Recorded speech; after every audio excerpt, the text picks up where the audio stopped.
මිනිස් සොයිස්බුවත් විකාශයයි. ආයුබෝවන් මැද පෙරදිග කලාපයෙන් අතිශය උණුසුම් පුවතක් වාර්තා වෙනවා. ඉරානය විසින් නිල්ල කරන ලද දරුණු මිසයිල සහ ඩ්‍රෝන ප්‍රහාර හේතුවෙන් කුවේට් ජාත්‍යන්තර ගුවන් ප්‍රකෝපලයේ සියලුම ගුවන් යානා ගමන් වාර තාවකාලිකව හිටුවීමට කුවේට් බලධාරීන් පියවර ගෙන තිබෙනවා.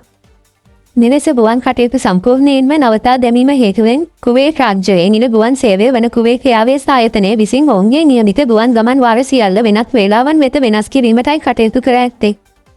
පවතින අවදානම් තත්ත්වය සලකා බලා ගුවන් මගීන්ට තමන්ගේ ගුවන් ගමන්වල නවතම තත්ත්වයන් පිළිබඳව නිරන්තර අවධානයෙන් පසුවන ලෙස කුවේට් එයාර්වේස් ගුවන් සමාගම හදිසි දැනුම් දීමක්ද සිදු කර සිටිනවා.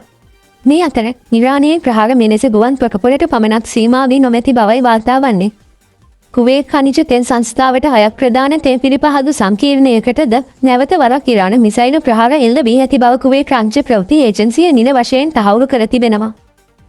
හලාපිය ආරක්ෂාව දැඩි අර්බුදයකට ලක් කරමින් නිරවන මෙම ප්‍රහාර මාලාව හේතුවෙන් මැද පෙරදිග කලාපය පුරා මේ වන විට දැඩි නොසන්සුන්කාරී වාතාවරණයක් නිර්මාණය වී ඇති බවයි වාර්තා වන්නේ.